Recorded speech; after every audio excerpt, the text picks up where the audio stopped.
Hello, my name is Tracy Mentor. How's everybody doing today? I am a believer in the Lord Jesus Christ, and I'm also healing from narcissistic abuse. So today I would like to talk about what was it about us that attracted the narcissist. Our first narcissist, or second, third, once you attract one, then you attract so many because whatever that is, it doesn't stop until we realize something, a pattern. It doesn't stop. So the question is, what was it about us? What was it about you? Or what was it about me that kept attracting these narcissists? So what I can come up with for myself is the fact that I grew up in a dysfunctional environment. I had two parents that were there, but I had a mother who was emotionally drained for the simple fact she grew up in an environment where her dad was molesting her sexually and molesting her sister. And she had a mom there that didn't do anything about it, you know. So getting married to my dad, not ever hashing that out or dealing with it, she carried that into her marriage. Probably her thinking was probably like, well, maybe this marriage will, help me or change me or do something for me that, can help me get rid of whatever, what happened to her, that experience, because her dad, which was my grandfather, had started sexually molesting her at the age of 6 years old until she was like 12. So 6 years he was molesting her, and he used alcohol in order to take advantage of his own daughter. So my mother, having all this inside of her, never getting any help, never seeking, help to deal with that. She probably just covered it up, just the shock of it all. Her mother not saying anything, the mother allowing her husband to do this to her. She didn't have an outing or out to say, let me go talk to somebody, because who could she talk to? Both of her adult figures were a part of the trauma that she had experienced at such a young age. So she carried this into her marriage. Okay, so she went into her marriage with my dad. She had 5 children. And by the time she had me, my mother was in a mental institution. And before me, my dad had told me she tried to kill my brother before me. She tried to smother him with a pillow. So this was all inside of her. And then she had children. So what could the children learn from such dysfunction? What could they learn? There's nothing that they can learn but to try to survive and work in that environment that was very unhealthy. So, based on that, I just look at it like my environment was dysfunctional. So I grew up thinking in a dysfunctional manner and not knowing right from wrong, or not knowing really anything about, the healthy way of looking at life.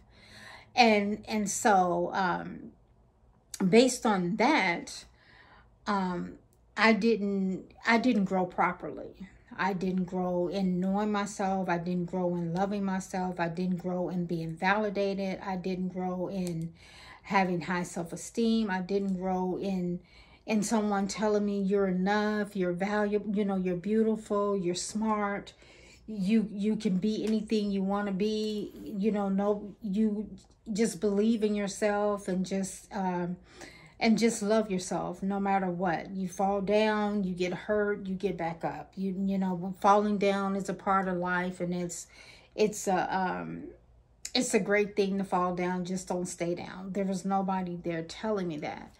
On the other hand, my dad was a hard worker. He worked hard at keeping a roof over our head and things like that, and providing food and cooking for us and stuff like that, but again, he didn't, infuse anything in his children either. He had 3 sons, and he never really engaged with them to help them become the men that they could have been. Now 2 of them are deceased, and one of my brothers is in prison. And so my dad really never put anything into the men that into his sons, So again, dysfunction, right? And it got to a point, him and my mom were married for 11 years, and then they divorced. And so then by this time them divorces, my mom is a full-blown alcoholic.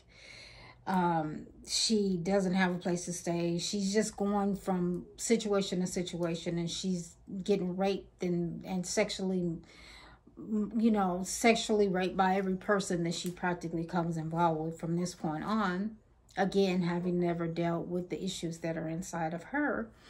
And my dad just, married her. He couldn't deal with it no more, so he left. My mom was in and out of mental institutions and stuff like that.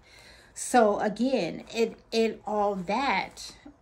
becomes a part of me too. Whether I want that, whether I, know that this is good or it's not good. I don't know that it's good or it's not good, because it's just my environment. It's where I'm growing up, and it's what will be inside of me. It's going to make me deficient in a lot of areas. And so based on that, I am a prime subject. I'm a prime candidate for the narcissist, right? The narcissists look for weakness. They look for people that they know don't have a lot going on, or they have a lot going on, but they don't know that they have a lot going on. You can be a certain way and look a certain way, but you don't know that because you never were taught that. It was never put inside of you. So the narcissist sees all of that, and they play into that. And so for me, because I'm a narcissist from my stepmother, my sister, my ex-husband, my stepbrother. I mean, my whole life, it was just meeting narcissist after narcissist. And narcissists were just around me, in my family, in my inner circle. So I just was, a narcissist prey. And at the same time, I guess that narcissist started to grow inside of me as well, because I believe we all do have that inside. Then this video is not about me blaming anybody, but this is a video about saying that when we have been positioned to be the narcissist prey, we have to, once we start seeing a pattern, like everybody I meet seems to be the same person, just different face, different name, different city that I meet them in, but they're the same person. After a while, we have to start looking at ourselves and the magnet that is inside of us and decide, what is it about me that keeps attracting this type of personality? And so after many, many years of struggling with it, not knowing anything, truthfully, to be honest with you, I didn't even know anything about a narcissist. I didn't know that it was such personalities. But as the Lord led me to finding out about these type of personalities, then I went more and more into it. And it was very eye-opening, very much so eye-opening. But after finding out about them and knowing my part that I was playing, because I was playing a part. By this time, I'm, coming along. I'm, in my 30s, and I'm like bitter, angry, mad, murmuring, complaining, and everything is like on the outside. I'm mad at my sister, hate my husband, can't stand my stepmother. Just my husband, I don't, I hate him too. And so I'm, I'm grumbling, and I'm in this mumbling, murmuring, bitter stage in my life, looking on the outside at the people that harmed me, at the people that I allowed use me, that the people that, abused me, just took advantage of me, that I allowed, but at the time I didn't see my role. I didn't see that I was allowing this. I was responsible for my actions. I had no idea about taking responsibility for my life at all, because in life, people can do things to you, but it takes you to realize that you got to start taking responsibility for your life. You got to, forgive those people and move on. But I didn't know that. So I was murmuring and complaining and murmuring and complaining. And I suffered and battled homelessness after homelessness after homelessness after homelessness. And so, like, all these people that were narcissists in my life, they were living, and I was still grumbling, moaning, complaining, and not happy. So one day I prayed to the Lord. I said, Lord, I just fell on my knees. I was reading my Bible, and I just fell on my knees and I said, Lord, change me. You know, change me. I'm the one that need to change, because these people, they don't even know that they hurt me, or they don't even know that I'm feeling some type of way about them. So I said, Lord, change me. So when I prayed that prayer, Lord, change me, then that meant God started changing me from the inside. And so until we get to that point of figuring out, why do I keep attracting these type of people, we have to get to the point of saying, Lord, change me. And if you're not a believer, you may not be a believer, but I am. And so this is for believers. You got to say that. But if you're not a believer, you have to get to the point where you feel like tired and worn out of doing the same thing over and over. Or you have to be tired and worn out of going around the same old bush. The same stuff just keeps happening. The same, you know, food is cooking on the stove, so to say, you know, over and over and over, and you're tired of it. So you have to get to the point where you're tired, because if you don't get to the point where you're tired, this is what's going to keep happening over and over and over again. And it's not going to stop until you realize there's something you have to do. You have to start taking responsibility for your life. And so once I had came to that reality that I actually play a role in stopping this stuff, you know, I actually play a role by the grace of God to stop the narcissist from coming in and out of my life. And so one thing about you playing that role, me playing that role in stopping the narcissist from roaming to and fro in our life, is that once you say, Lord, change me, the narcissist will see the change in you, and they will see that you are not someone that they can mess with anymore. And they'll run from you. They'll flee from you, because now they know this person is awake, and this person, has awakened to me. This person has awakened to this force, this spirit. They'll see that, and they'll say, oh, I can't go there no more. You know, because for me, dealing with the narcissists and their antics, it just, something woke up inside of me when I started taking responsibility for my life, and I was able to stand up to these people. Now I have, you know, the gall to stand up to them and say, no, you know, did you do this? You know, now I'm able to see better, and I'm able to exert my power, sort of say, to these beings, you know. So that's the power of knowledge, of knowing something, you know. And when you're dealing with these personalities, they want to keep you sick in depending on them, sick in your emotions, sick in thinking that you're helpless and hapless and that you can't do anything for yourself. They want you sick in believing that you're not enough. You're not enough. You're not smart enough. You're just not enough. And so, and all those things attract them. They want somebody that's not smart enough. You don't know enough. You're just dumb. You know, I can remember from a very early age that my stepmother had basically called me dumb, you know, behind my back. You know, we were watching a TV program, the PBS program. I used to love public broadcast station. I still love it today. I just love it. And we were watching animals, and I'm like 13, 14 years old. So I'm seeing animals that I've never seen before. And it's just fascinating to me. I still love nature today because it's just surprising and it's fascinating. You learn something new from nature all the time, you know. So I'm young and I'm like excited. I'm like, ooh, ah, you know. And I'm looking at nature and I'm asking all these questions. I'm very inquisitive, you know, and I'm just answering all the questions and stuff.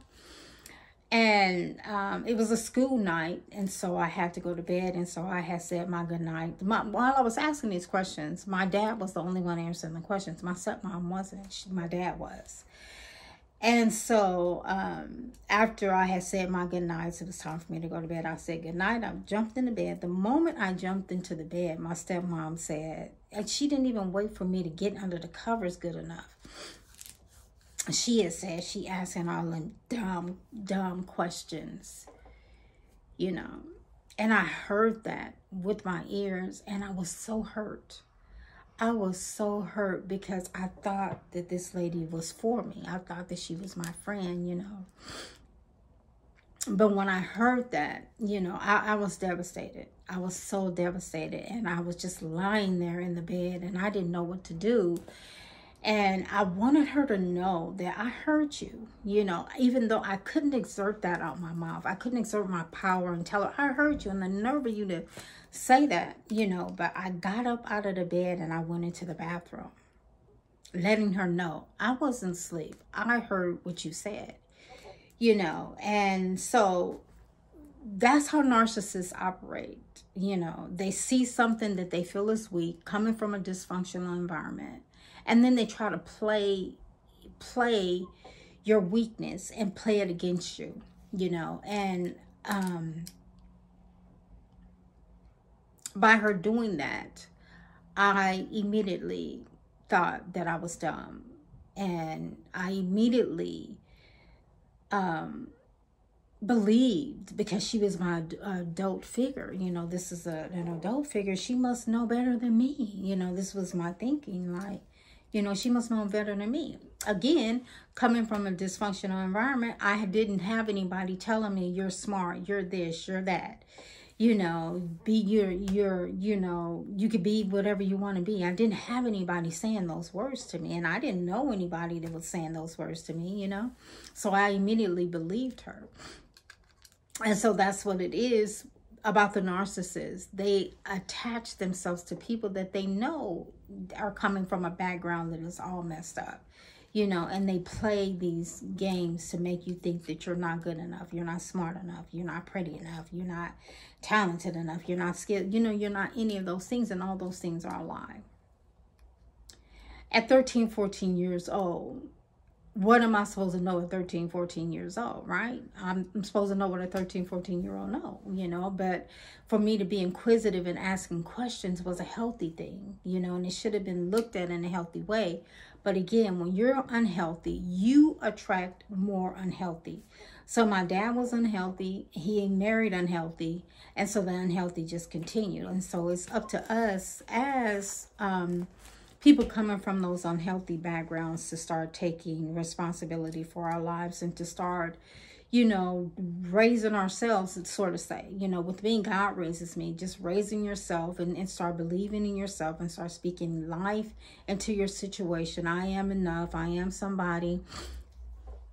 In God's word, he said, I will praise thee, Psalms 139, 14. I will praise thee, for I am fearfully and wonderfully made. Marvelous are thy works, and that my soul knoweth right well. So these are the words we have to speak over us. You know, God has a great plan for your life. You know, you weren't an accident. You weren't just put here to be the narcissist's prey. You have a purpose, you know. And so when we speak life into the situation of what the enemy or the narcissist tried to keep dark and try to keep making us think that we're nothing, you're nobody, you know, I am somebody. I am enough. I am valuable. God calls me his child. I'm his child. When he created me, he said, it is very good. You know, on the 6th day, he said, it is very good. When he created you, he said, it is very good. You know, so we have to live and operate in that and remove the thoughts of the narcissist, you know, and remove the experiences from our childhood that were not so good, you know, because we come from these different dysfunctional backgrounds. We have to remove that and move into the good function of life, which is God's good. You know, he has good things. He sees you as his. He sees good things in you. And so we have to operate in that. And that takes faith, but we can do it. You know, you may see some sticky notes behind me, but those are my sticky notes. They're scriptures or words of encouragement. I have my mirror is full of encouraging words, so I continue to encourage myself every day. I speak life into my situation every day. Having come from death, dysfunction, now I'm in life, you know, and so I speak life over into my situation, which knocks out the narcissist. My ex-husband would tell me, he said, you're crazy like your mom, because my mom would be in and out of mental institutions, and him and I went to go visit her a few times, and so he got to the point where he wanted to, you know, make me feel like I was crazy like my mom. You're crazy like your mom. You know, some narcissists, they try to use everything to make you feel some type of way. So you got to know that if there's somebody out there, some force out there that's doing all that to make you feel like you're not enough, that means you are enough. You know, you are enough. And so we'll end with that.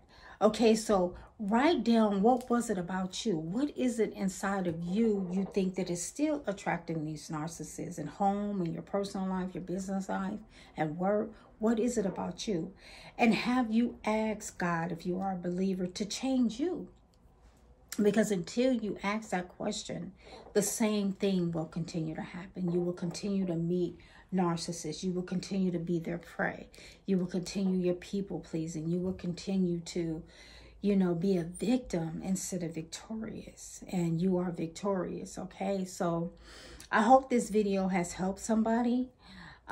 Keep on your healing journey. You are doing great. And yes, you're going to make a whole lot of mistakes and you're going to fall down, but that's okay. Just get back up in faith and speak life into your situation every day. Meeting a narcissist really is the beginning of a blessing when you come out of it, because then you know and you see them from a distance, you know, having gone through it. Now you see them and you're able to deal with them accordingly. So God bless you all. Stay healing, and you are amazing. God bless and be blessed.